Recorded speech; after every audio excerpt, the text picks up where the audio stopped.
Hello and welcome to Securities Lending Saturday. I'm Roy Zimmer-Hansel. This is the place to be if you want to talk about securities lending. And today I'm going to be talking about what happens in the event of a default. So if that's your bag, then this is the place and let's get to it.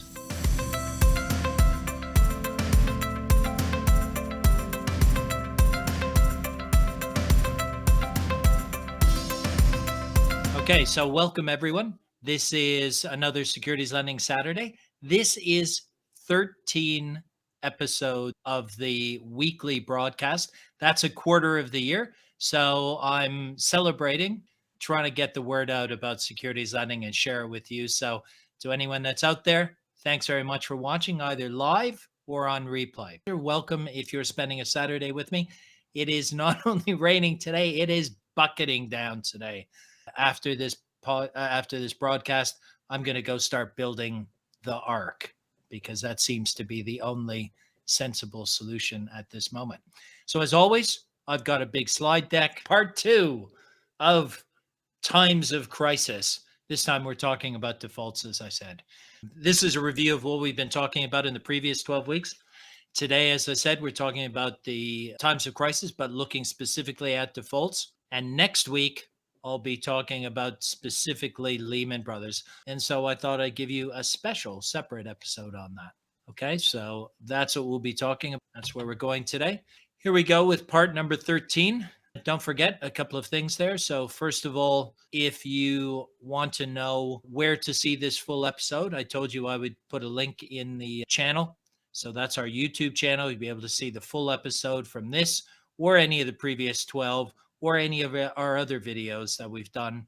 That's on the YouTube channel. So have a look at that. And as well, if you're interested in downloading the slides from the series, go to this page and you'll be able to register, and then we'll subsequently send you the slides from not only this episode, but from all of the series. Okay, right. Now with that, let me get back to it. So we're going to talk today about counterparty default. So that's a counterparty in terms of who you're dealing with, whether you're a borrower or a lender.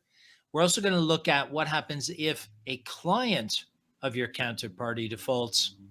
And then we'll also briefly touch on what happens if a service provider that you're using goes into default. So it's nothing but good news today. We're talking about nothing but problems, right? Anyway, to brighten things up a little bit, maybe if anyone's out there watching, tell us where you're watching from. We usually get quite a global, diverse audience. I'm not convinced that we're going to be getting that at the start of August, though, because all of my out of office message this week have said everyone is on holiday. So good on you. Enjoy your vacation and watch this on the replay. So those are the three things we'll be talking about: counterparty, client of a counterparty, and a service provider. Of course, as always, this is only for informational and hopefully a little bit of entertainment purposes only. And you always need to seek professional advice before doing anything in financial markets. And securities lending, of course, is no different. We want to reach, the whole reason I launched this series a quarter of a year ago is because I'm trying to reach a wider audience to get the word out about securities lending. So you will have heard me say that it's practiced in over 40 markets around the world, but that doesn't mean people know about it. So I'm trying to just spread the word, help improve understanding, and maybe have a bit of a more informed debate and discussion and a little bit of enlightenment on the topic rather than the misinformation that you often see happen. So if these videos are helpful to you, please give us a thumbs up. And if you really like the videos and you want to make certain you get all of them, please hit the subscribe button. And if you also ring the bell, then you'll be notified every time I post something. Okay. So let's look at these three areas, right? So broadly speaking, across this series, last week I did transactional defaults or problems or crises or issues. This week it's the default. And next week, actually, as I said, I'm going to be talking about Lehman Brothers. And then followed by that, I'll be talking about market level constraints. So as I said, today, it's all about the default side of things. Let's look at the first kind. So what kind of problems can happen in a default. Lehman is a great example. So this is whoever you're dealing with in a transaction, they can't continue. They can't fulfill their obligations. So what that means is if you have loaned a security to someone, they can't return it back when you ask for it. Or if you have borrowed from someone and given them collateral, remember that creates a real exposure for you. You go to give the securities back that you've borrowed and they can't give you back the collateral that you've given them. And then, of course, while I'm focusing on the securities that are loaned or borrowed, every security that's under one of these transactions also carries with it associated rights and entitlements like dividends and interest, and also any corporate entitlements that go, like stock splits, and of course, the fees that get related to that. So when we talk about default, it's really the full picture, because whether you're a borrower or a lender, if your counterparty defaults, your real challenge is how do you get back to that original place that you started at, as if you hadn't done the loan in the first place. And that's really what your challenge is. That's made up of two different parts. What do you do before there's a default? Just your day-to-day activity. And what happens if there is a default? So what do you do beforehand? Of course, I keep talking about it. The most important thing you can do is only deal with counterparties that you're comfortable with. Them with their business, you have a good sense of their credit riskiness, their exposures in their business, and how leveraged they are. So once you've established who you're dealing with, then the key thing is day to day, you want to make certain that the collateral is always met. And that works both ways. Again, if I'm a lender, remember, I'm taking more collateral than the assets I'm loaning out, doing a revaluation every day, taking into account foreign exchange movements as well as the underlying change of value of the underlying securities. And so as a lender, I always want to make certain that my minimum excess is maintained by my counterparty, whether that's 2% or 5% or 10% or whatever your figure is. You want to make certain that your borrowers are always at that level. And if they're short, of course, you ask for additional collateral and they have to give it to you the same day. If they don't, then it's a mini default. And I suggest you go back to the video before this, where we talk about transactional level default. If I'm a borrower and I have given excess collateral, I want to make certain that I don't want to give too much excess. Ideally, I would be on, if I have to provide 5% extra, I would be spot on 5%, not a penny more. Now, if it was a penny less, then I might be in violation of the contract. So I don't want to do that. So I need to make certain it always is at the minimum level, but not too much above that, because that's just extra exposure for me. And in most jurisdictions, that means I have to set aside capital for an amount that isn't required. So it's just expensive. If I'm a lender, again, I want to take a diverse, non-correlated group of assets. Where there's correlation, it might make sense. If I'm only lending someone Australian equities, I might want to take Australian denominated collateral back. So the correlation, of course, would be the currency. And why might that be a good thing? It would be a good thing because in the event of a default, I don't have to worry about any foreign exchange changes to the value of the asset. Any assets I sell are already going to be in the right currency for me to replace the asset. So non-correlated. And then finally, the point here is if you're using a service provider, then you want to understand whether they provide you protections. Who are the service providers? Again, a recap. If I'm an institutional investor and I'm lending my securities, or if I'm a retail investor and I'm lending my securities, that's my broker or my lending agent, could be my custodian or could be someone else.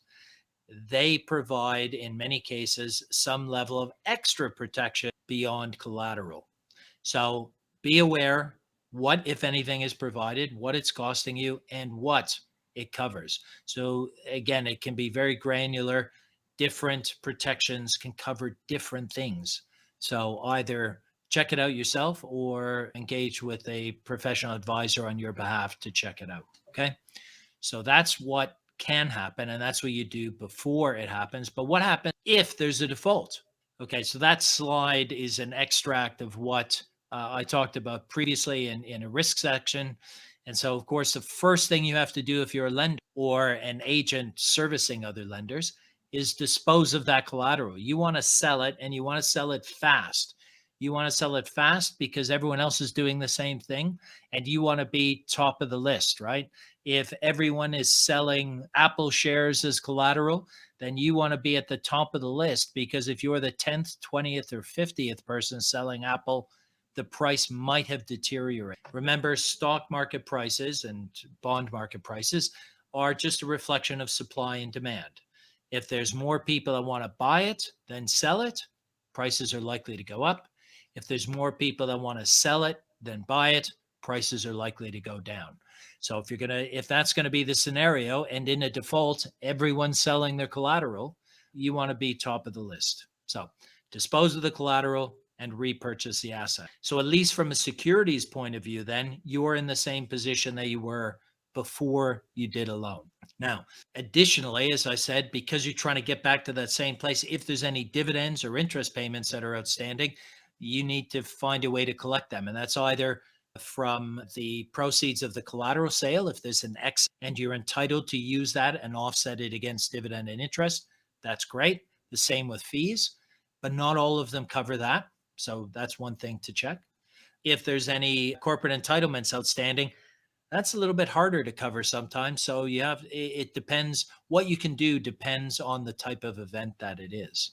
So be very granular, understand what that actually means. And if I'm an institutional investor, retail investor using a service provider, remember I said in the last slide, you need to understand what those obligations are, those extra protections that they provide you, if any, and then make certain that they live up to them, that they deliver on that, and that they make you whole, so that you've got your securities back, you've got any entitlements, you've got any fees, and you've got anything that's due to you from a corporate action. Now, if it's a rights issue, maybe the shares haven't been issued yet, but you can't. That's why I said it depends on the type of corporate action.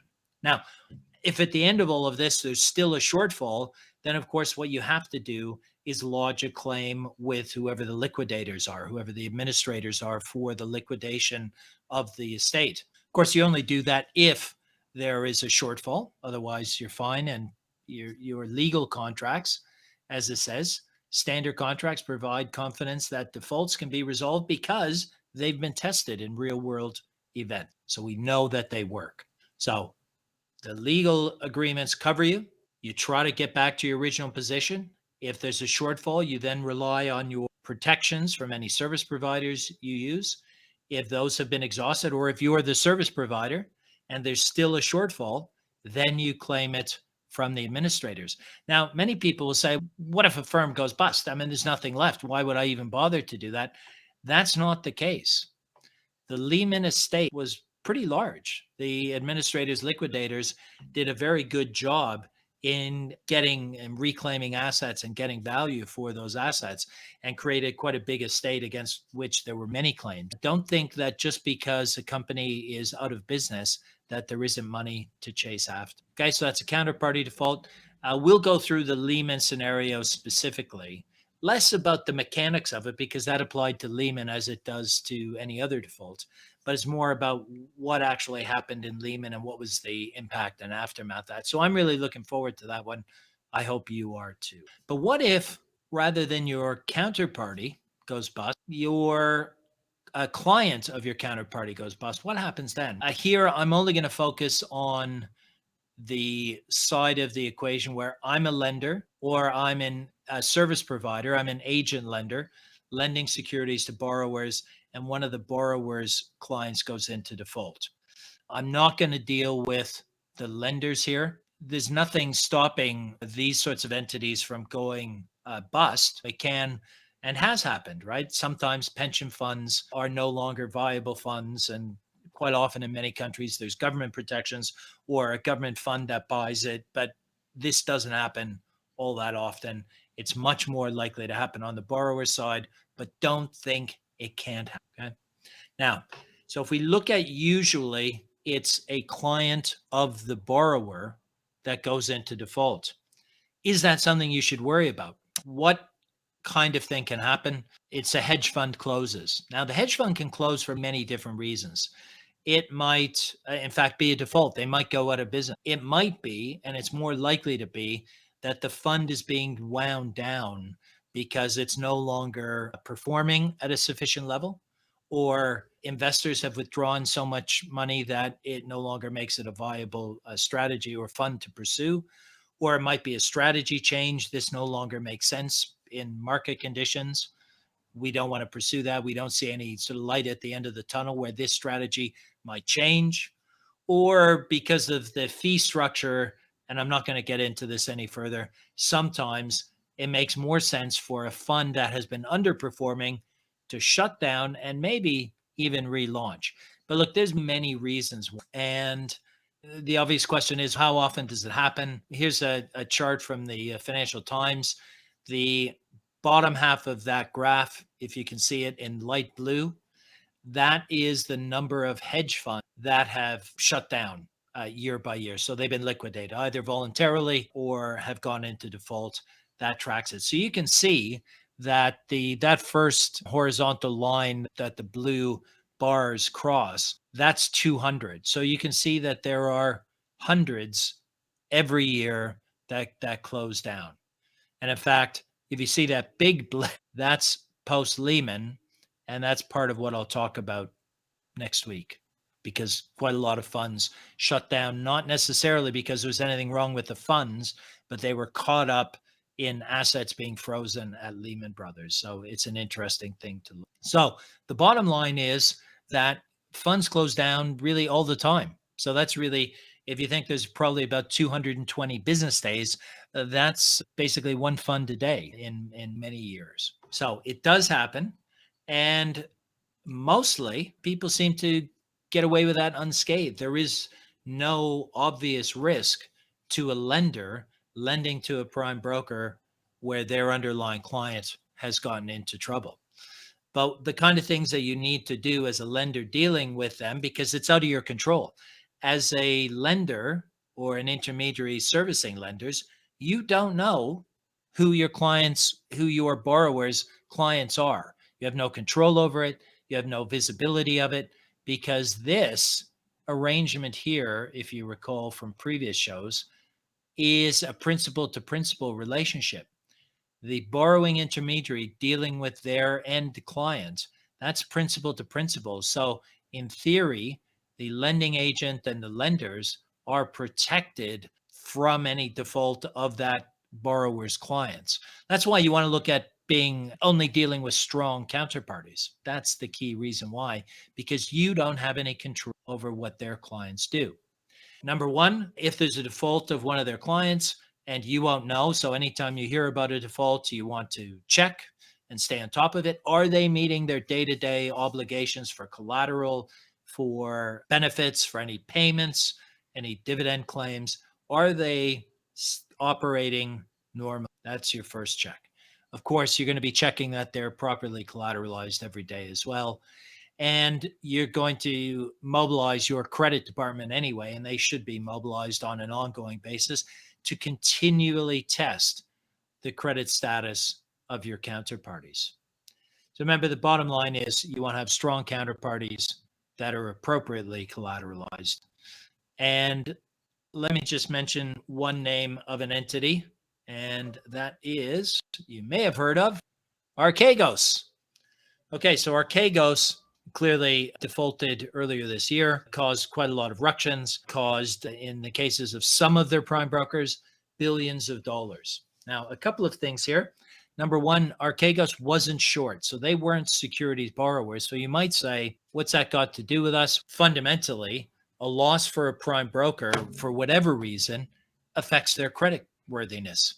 So you need to be aware of everything that's happening there, not just where it involves securities lending, because if one of their clients like Archegos was big enough to actually take them out of business, of course, that's going to affect all of your activity with that counterparty, not just activity with Archegos. But you say, okay, sure, I get that, but that's my credit department. Why would I care about securities lending? Archegos, because they were long, and they were long through swap contracts, That meant that their prime brokers were buying the securities as a hedge.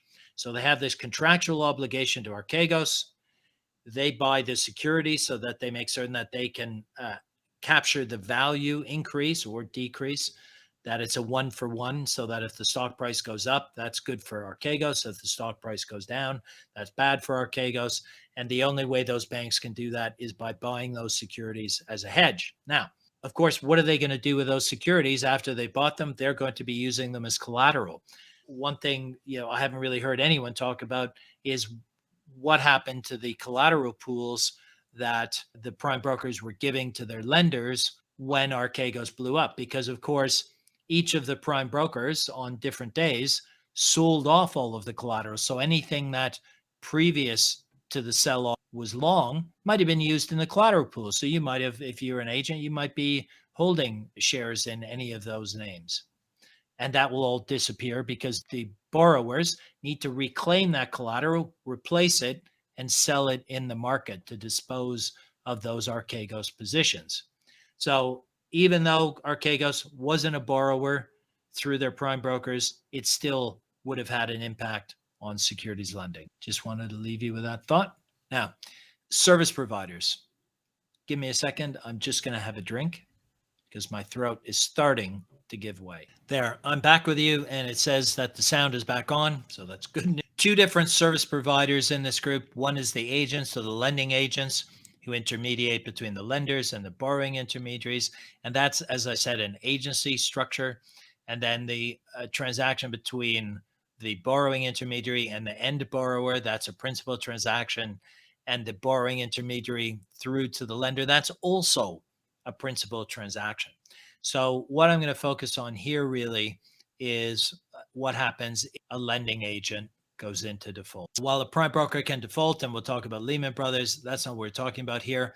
Now, interesting, one of the things that's changed post-Lehman on banking regulations is banks in most jurisdictions now don't really go into default right away. They don't just close their doors and shut down. In most developed markets, banks have been required to put in contingency plans to explain to their central bank regulator or whoever their regulator is how they would continue, how they would wind down their operations in the event that the bank was no longer able to continue operating. And they have to have a plan in place to say, if the proverbial hits the fan, this is how we would wind down the bank. So it goes into resolution. So how often does that happen? Of course, that doesn't happen very frequently, but let's say it does, and you got one of these lending agents, and for whatever reason, they go into resolution. So they probably haven't been shut down.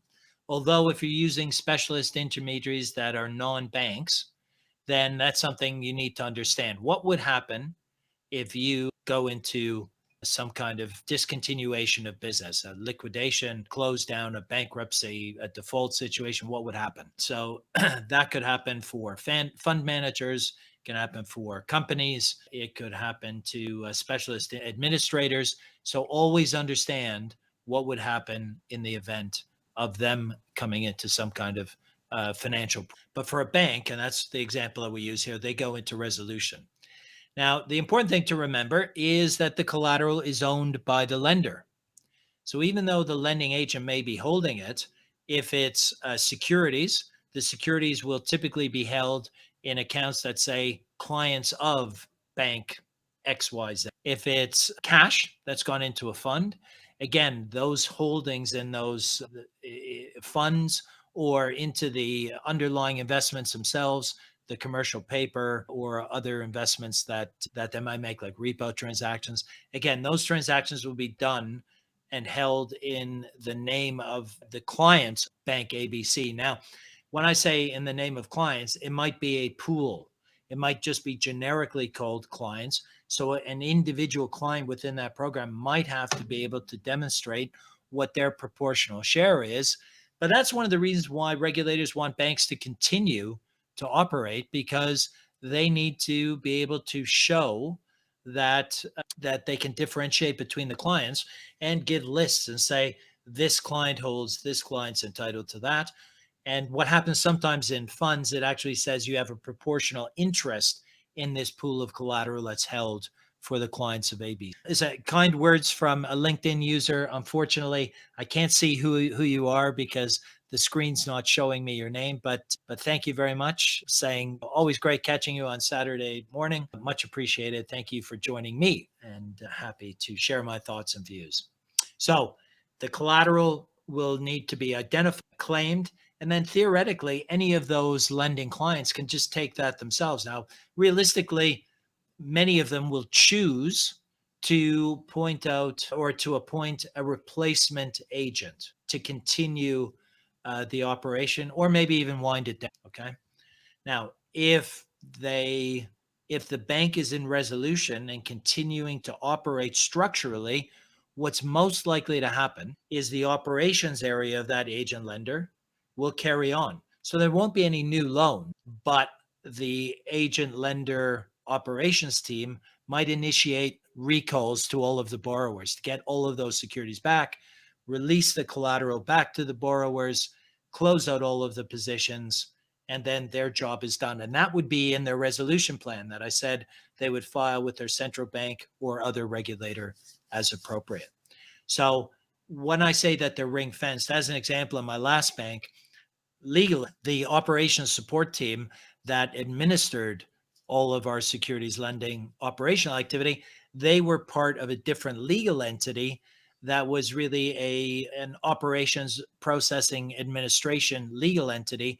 So part of the resolution plan would be to the central bank, the trading group who's in this legal entity would stop trading, and the administrative group who's in this legal entity could continue to operate, close down the loans, and wind everything up. So it's really important to understand what happens in the event of a service provider default. Okay.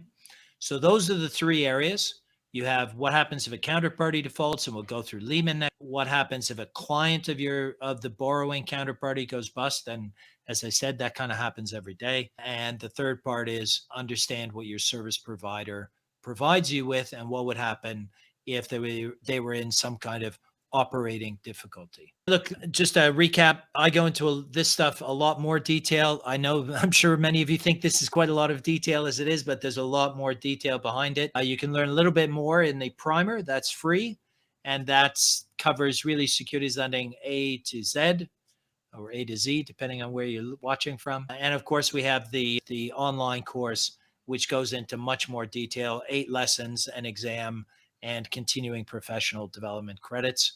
Online on demand, so you do it at your convenience. You can find them at our website under courses. Right, let's do a summary.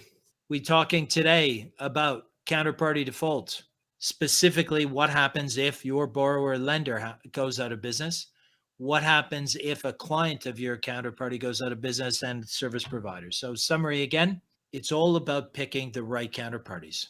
So control who you're going to be dealing with, monitor them on an ongoing basis, and really stay on top of all of those operational obligations that they have day to day so that you can try and spot potential problems before they became problems, right? Lehman Brothers, maybe them going out of business and not being rescued by the Federal Reserve was a surprise. But was anyone surprised that they were in trouble and that they should have been on a heightened watch list, or maybe even stop dealing with them? I don't think that should have been a surprise to anyone, but we'll talk about that next week. So if a client of your borrower goes into default, number one, you won't know. It's unlikely unless there's a big news story that says someone's gone out of business. I'm pretty certain that since there were over 200 defaults or liquidations last year, I'd ask you to name 3. Okay. So that's the point. And it isn't something you necessarily have to worry about directly if you're doing your due diligence in terms of who you're dealing with as the borrowing intermediary. But that's why you want to stay on top of them. You want to continually test their ability to meet their obligations and, of course, keep them under credit review on an ongoing basis. And then finally, your service provider default, what happens then? Frankly, the only thing you can do is understand what the legal and operational practicalities would be if they went into default and what you would do with it. So a big enough institutional investor might just take the collateral back and might carry on lending activity themselves, or carry on the wind down themselves. They might not need someone else, or they might appoint a new service provider, or they might already have more than one service provider, because many big funds choose to divide their business. So that's all about understanding the legal and practical operational practicalities of your service intermediaries. So that's a summary of what we talked about. Next week, as I said, it's the Lehman Review. Hopefully that'll be fun, or not fun for those of you that have bad memories of it. But that's what we'll be talking about next week. I hope you have a great weekend and a super week until next week. Just one last thing. If you like this, if this adds value to you, give us a thumbs up. It'd be greatly appreciated. Thanks.